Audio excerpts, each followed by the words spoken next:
Welcome friends. आज आपल्याला बघायचं आहे की फर्स्ट एलिमेंट आणि लास्ट एलिमेंट आपल्याला फाइंड आउट करायचे असते किंवा ओळखायचे असतील तर आपण असे इफेक्ट आपण देऊ शकतो jQuery थ्रू. फर्स्ट एलिमेंटला रेड कलर आलेला आहे, लास्ट एलिमेंटला ब्ल्यू कलर आले आहे, बॅकग्राऊंड कलर. ओके, त्यामुळे आपल्याला लगेच कळून येते की फर्स्ट एलिमेंट कोणता आहे, लास्ट एलिमेंट कोणता आहे वगैरे. ओके,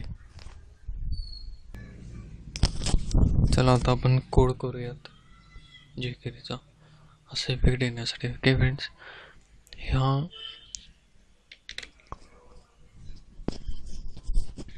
चला आता आपण बनवूयात jQuery फर्स्ट आणि लास्ट ह्याच्यासाठी. ओके, फर्स्ट आणि लास्ट हे काय आहे तर एक सिलेक्टर आहे, ते आपण इफेक्ट द्यायचा आहे. आता आपण एक क्लास बनवतो स्टाईल स्टेटमेंट डॉट ब्ल्यू.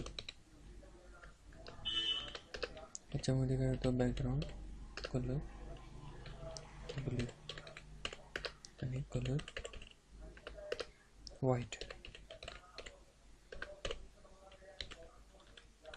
आता इथं आपल्याला फंक्शन बनवायचं. $, document dot reading function curly brackets symbol. असं पहिल्यांदा स्ट्रक्चर डिफाईन करून घ्यायचं. ह्याच्यामुळे आतमध्ये आता आपल्याला jQuery वापरायचं. आता याला सिम्बॉल याला कोलन फर्स्ट एलिमेंटला कोणता कलर पाहिजे ते इथं ॲड क्लास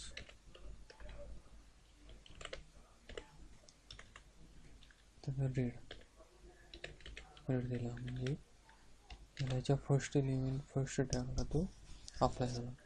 आता ह्याच्यामध्ये परत आता लास्टला करायचं आहे, त्यामुळे याला कोलन लास्ट सिलेक्ट नाव आहे डॉट ॲड क्लास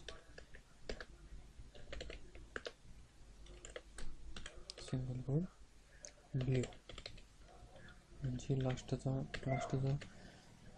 रेकॉर्ड असेल तर ते ब्ल्यूमध्ये दाखवता येईल. मीन्स ह्याच्यानं आपल्याला लगेच कळेल की कोणतं फर्स्टला आहे कोणतं लास्टला आहे.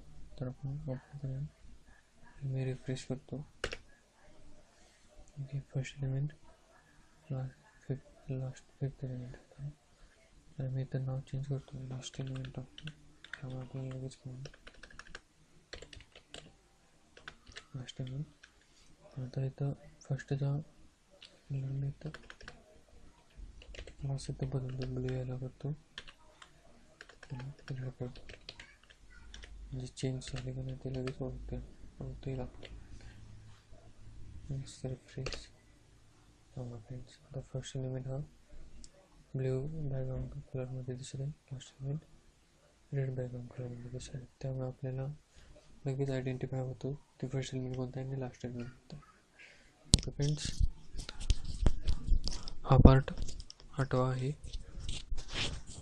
Okay friends, thank you for watching. Like, subscribe and share.